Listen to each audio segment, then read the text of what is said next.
Hemos conocido cómo desde tiempos inmemoriales, en las tierras de Mesopotamia, se tejían creencias que, con el paso de los siglos, parecían anticipar lo que más tarde se conocería como alquimia. En la biblioteca del rey Asurbanipal, en la antigua ciudad de Nínive, se custodiaban más de 22.000 tablillas, muchas de ellas dedicadas a complejos tratados científicos y metalúrgicos. Entre sus líneas, los antiguos escribas entrelazaban conceptos que trascendían lo material, fusionando el conocimiento empírico con elementos de una cosmovisión mística. Estas ideas no fueron exclusivas de un solo pueblo. En las tradiciones taoístas de China y en las doctrinas védicas de la India, también se perciben rastros de concepciones protoalquímicas. Sin embargo, fue en los papiros del Egipto helenístico donde estos conocimientos comenzaron a conformar una doctrina más definida. En particular, en un antiguo manuscrito atribuido a una figura enigmática, se narraba el modo en que un saber místico, transmitido por un ser celestial, permitía realizar operaciones físicas con un propósito trascendental: la unión y resurrección de un ser amado.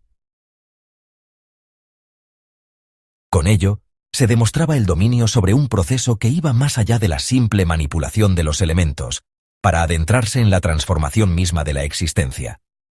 A lo largo de los siglos, aquellos que se sumergieron en la alquimia entendieron que el proceso conocido como la Gran Obra no se limitaba a la transmutación de la materia, sino que se reflejaba en la propia evolución del alquimista. La búsqueda de la perfección en los procedimientos químicos y metalúrgicos estaba intrínsecamente ligada a la aspiración de alcanzar la perfección interior.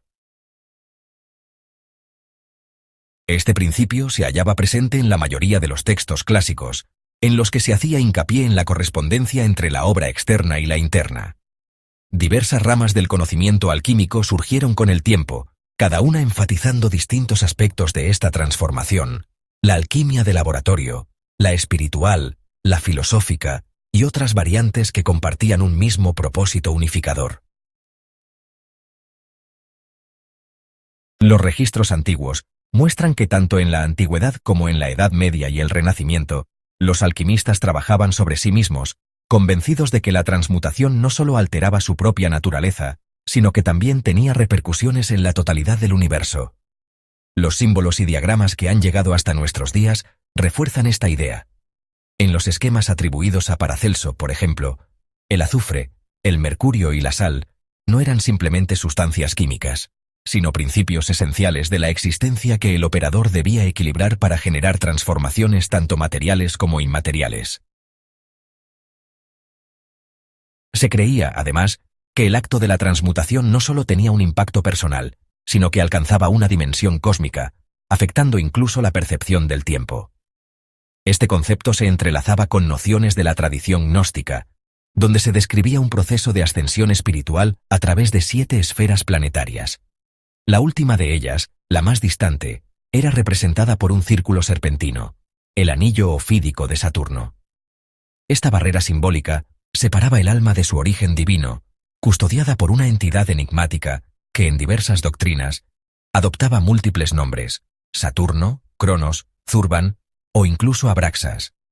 La superación de esta última esfera no era meramente un viaje espiritual, sino una ruptura con el ciclo del tiempo mismo, un escape del eterno retorno y una vía de acceso a un estado de plenitud absoluta.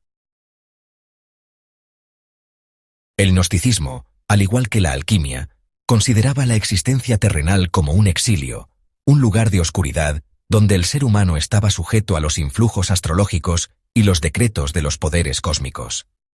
Algunos pensadores, como Paracelso, concebían este mundo como una prisión, el propio infierno al que el alma había sido arrojada. La única vía de liberación era el conocimiento, el despertar a una verdad oculta que permitiera romper con el destino impuesto por los astros. Se creía que al nacer, el alma descendía desde la luz primordial, atravesando cada una de las 7 esferas planetarias. En su paso por cada una, los guardianes celestes imprimían en ella ciertas influencias: la lujuria de Venus, la avaricia de Mercurio, la soberbia de Júpiter, entre otras. Solo aquellos que lograban recorrer el camino de regreso y despojarse de estas ataduras alcanzaban la trascendencia. Para los alquimistas, este viaje tenía una equivalencia directa con su propia búsqueda. La transmutación del ser, el refinamiento de la materia hasta alcanzar su forma más pura, un conocimiento que prometía la mayor de las realizaciones. A medida que la historia de la alquimia se entrelazaba con otras corrientes esotéricas, su mensaje se fue adaptando y evolucionando. En la Alejandría del primer siglo de nuestra era, esta tradición comenzó a desarrollarse tanto de manera independiente como en relación con otras escuelas filosóficas y espirituales.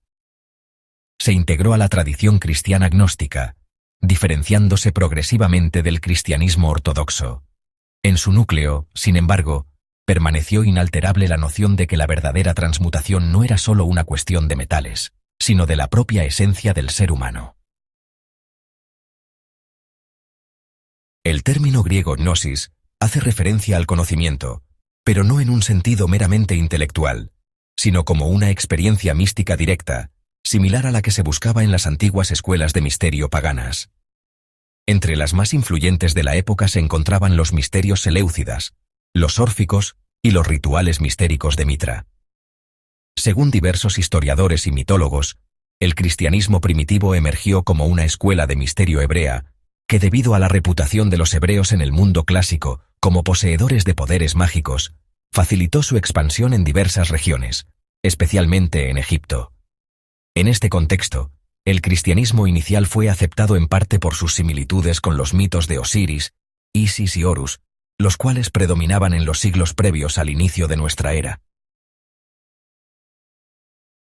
Tanto en los cultos mistéricos como en la alquimia y el cristianismo temprano, se podía apreciar un equilibrio teológico entre principios femeninos y masculinos. En la doctrina cristiana, este concepto se reflejaba en la tríada del Padre, el Hijo y la figura materna. En los textos del Nuevo Testamento y en los Hechos de los Apóstoles, se mencionan repetidamente la influencia y el papel activo de mujeres en la consolidación del cristianismo. Entre ellas, una figura que adquirió un lugar destacado en el cristianismo gnóstico y en la tradición alquímica fue María, conocida como María la Judía. El Nuevo Testamento menciona a varias mujeres con el nombre de María María, Madre de Jesús, María de Betania, María de Cleofás, María Salomé y María Magdalena. Para evitar confusiones, las corrientes gnósticas pusieron especial énfasis en María Magdalena, a quien consideraban la esposa y confidente más cercana de Jesús. Según el Evangelio de María, un texto perteneciente a la biblioteca de Nag Hammadi, descubierta en 1947, Jesús le habría revelado enseñanzas secretas que no compartió con sus discípulos varones. Este detalle llevó a algunos grupos gnósticos, como los sofistas, a sostener que María Magdalena y la alquimista del siglo I, conocida como María la Judía, eran en realidad la misma persona. Aunque esta hipótesis no puede ser confirmada ni refutada con pruebas documentales, lo cierto es que María la Judía fue una alquimista destacada, reconocida por su destreza en la práctica y por la invención de varios dispositivos técnicos utilizados en procesos alquímicos. Entre sus creaciones se encuentra una caja de cenizas calientes, diseñada para mantener una temperatura constante, y el sistema de calentamiento conocido como baño María, que aún hoy se utiliza en laboratorios y cocinas. Si bien no han sobrevivido escritos de su autoría, su legado fue ampliamente respetado por figuras como Sósimo de Panópolis, uno de los primeros compiladores de textos alquímicos en los siglos I, II y III de nuestra era. También su hermana, Eusebia, era reconocida por sus conocimientos en alquimia, aunque la figura femenina más destacada en la alquimia temprana fue la enigmática Pseudo-Cleopatra. Esta alquimista, que vivió en el siglo III, es autora de una de las obras fundamentales de la tradición alquímica, la Crisopoeia. Este tratado, recopilado junto con el relato de Isis la profetisa en el Códice Marciano del siglo XI, contiene símbolos y emblemas que más tarde fueron adoptados y desarrollados por la filosofía gnóstica y hermética. En la obra de Pseudo-Cleopatra, aparece por primera vez la imagen del Uroboros en relación con la alquimia, así como la estrella de 8 puntas, símbolos que con el tiempo se volverían fundamentales dentro de esta tradición. Además, se le atribuye la invención del alambique o al menos haber sido la primera alquimista en documentar su uso en la práctica. Con esto, la alquimia comenzaba a consolidarse no solo como un conjunto de procedimientos técnicos, sino también como una vía de conocimiento esotérico con profundas raíces simbólicas. Siguiendo este recorrido, uno de los textos más influyentes en la tradición alquímica es la Tabla Esmeralda de Hermes Trismegisto, la cual se convirtió con el tiempo en un pilar del credo hermético. Según la tradición, esta tablilla fue hallada entre las manos embalsamadas del propio Hermes, en algún lugar oculto dentro de la Gran Pirámide de Giza, donde se decía que reposaba su cuerpo. La versión más conocida de este texto proviene del alquimista árabe Geber, quien lo rescató y divulgó en la Edad Media. Curiosamente, pocos saben que existe un pasaje con gran similitud conceptual en un antiguo texto egipcio, la invocación adivinatoria a Amón-Ra, contenida en el papiro de Leiden, también conocido como papiro de Ipuy. Este documento, enterrado junto a su dueño en la necrópolis de Tebas, perteneció a un mago anónimo contemporáneo de Pseudo-Cleopatra. A diferencia de los escritos más abstractos de la alquimia tardía, el papiro de Leiden presenta un enfoque práctico, sirviendo como contrapunto a las especulaciones filosóficas de autores posteriores como Olimpio de Oro el Joven y Esteban de Alejandría. Olimpio de Oro, en el siglo VI, fue el último pagano en mantener la tradición neoplatónica dentro de la élite intelectual de Alejandría, resistiendo firmemente a la creciente influencia del cristianismo. Con su muerte, la escuela de Alejandría pasó a manos de eruditos cristianos aristotélicos, quienes finalmente trasladaron su centro de estudios a Constantinopla en el siglo VII. Por su parte, Esteban de Alejandría, filósofo sofista y alquimista, dedicó sus escritos al emperador bizantino Heraclio, marcando un punto de inflexión en la historia de la alquimia, la transición de su período clásico hacia una nueva era, bajo la ortodoxia cristiana. Mientras en Oriente el hermetismo griego persistió en círculos monásticos y esotéricos en Occidente, la alquimia fue duramente perseguida. Para la Iglesia, sus raíces paganas y sus vínculos con doctrinas prohibidas la convertían en una práctica peligrosa e inaceptable. Incluso algunos alquimistas cristianos primitivos miraban con recelo esta disciplina, pues implicaba un intento de descifrar los misterios ocultos de la naturaleza, lo que para ellos era una transgresión.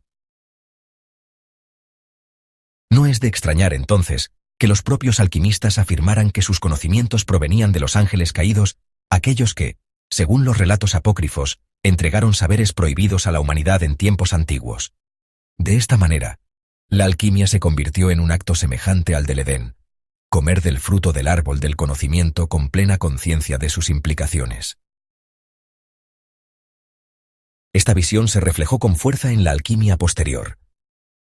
Desde el siglo V en adelante, figuras como Olimpio de Oro recurrieron repetidamente a los símbolos bíblicos del árbol del conocimiento y la serpiente como metáforas del saber oculto.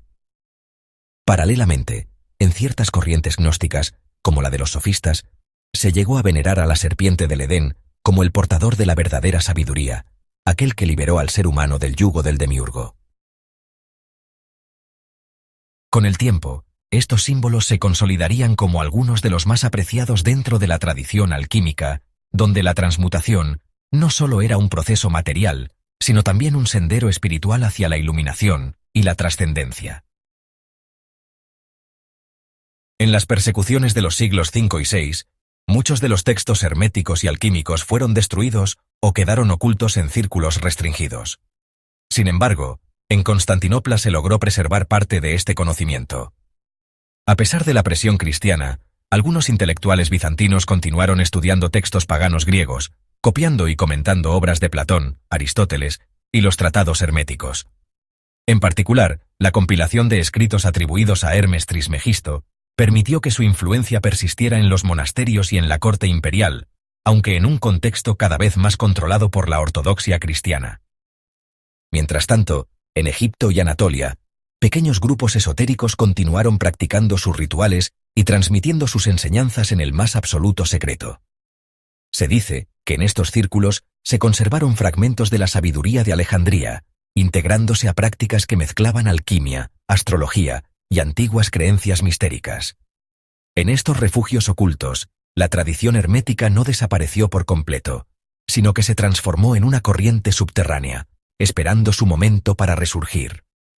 Este momento llegaría varios siglos después, cuando los textos herméticos comenzaron a ser redescubiertos y traducidos en el mundo islámico.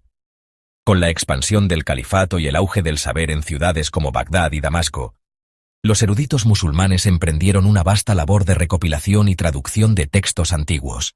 Fue en este contexto que la alquimia encontró un nuevo hogar, floreciendo bajo la protección de califas y visires que fomentaban el estudio de las ciencias ocultas.